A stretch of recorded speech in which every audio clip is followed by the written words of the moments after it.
අපේ රිසිපි සිංහල මගේ YouTube නාලිකාවට ඔබ සියලු දෙනා සාදරයෙන් පිළිගන්නවා.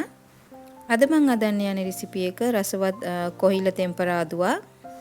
වීඩියෝ එකට යන්න කලින් ඔබ මගේ channel එක පළවෙනි වතාවට බලන කෙනෙක් නම් මගේ channel එක subscribe කරලා නැතිනම් පහලින් තියෙන subscribe button එක press කරන්න. ඒ සමගම තියෙන bell button එකත් press කරන්න.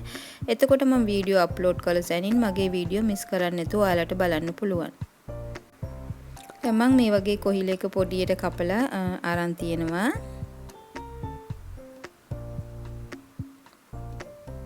මම මේ කොහිල එක හදන්න රතු ලුණු භාවිතා කරන්නේ.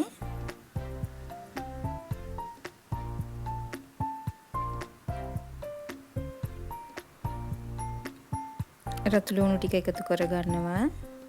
රතු ලුණු ටිකක් වැඩියෙන්ම එකතු කරගන්නවා. එතකොට කොහිල ව්‍යංජනය හරි රසයි. ලොකු තක්කාලි ගෙඩියක් එකතු කරගන්නවා.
සූදුරු මං සාමාන්‍යයෙන් එළවලු උයන කොටත් සූදුරු මාදුරු එකතු කරගන්නවා.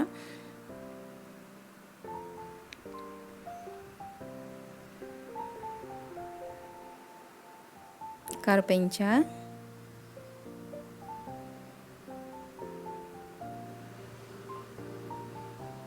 සුදු ලුණු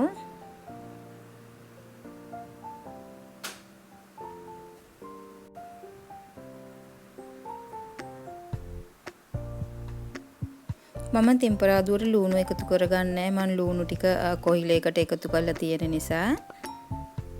මේ සුදු ලුණු කරපිංචා බැදුනට පස්සේ අපි මිශ්‍ර කරලා තියාගත්ත කොහිල එක එකතු කරගමු. අපි සාමාන්‍යයෙන් එළවලු හදනකොට ලුණු අමු මිරිස් ඔක්කොම එකට දාලා තමයි ඊට පස්සේ තමයි තෙල් දාලා කිරි එකතු කරගන්නේ. මම එහෙම නෙමෙයි සාමාන්‍යයෙන් මම එළවලු වෙනකොට මේ වගේ තෙම්පරාදු කරලා දාන්නේ. එතකොට මේක ගොඩාක් රසයි. අපි දැන් හොඳට මිශ්‍ර කරගමු.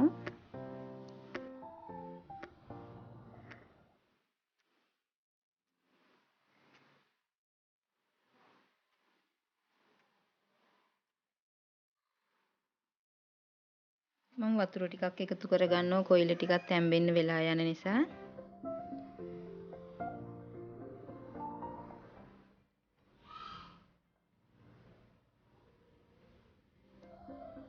මම එකතු කරගත්ත වතුර තව තියෙනවා. ඒ ටික ඉඳෙනකන් අපි නැවත වරක් පියනෙන් වහලා තියමු. එතකොට ඉක්මනට කොයිල ටික තැම්බෙනවා.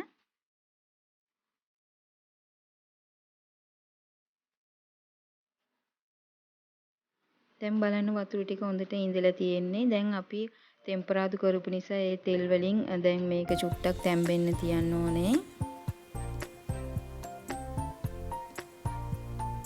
දැන් සම්පූර්ණයෙන්ම වතුර ටික ඉඳලා තියෙන්නේ. මේ අවස්ථාවේ මම පොල් කිරි එකතු කරගන්නවා. මම පොල් කිරි එකට සුදු ලුණු බීක් දෙක තුනක් කපලා දාලා තියෙන්නේ. එතකොට එළවලු එක හරිම රසයි. මේ අන්තිම අවස්ථාවේ සුදු ලුණු එකතු කරොත්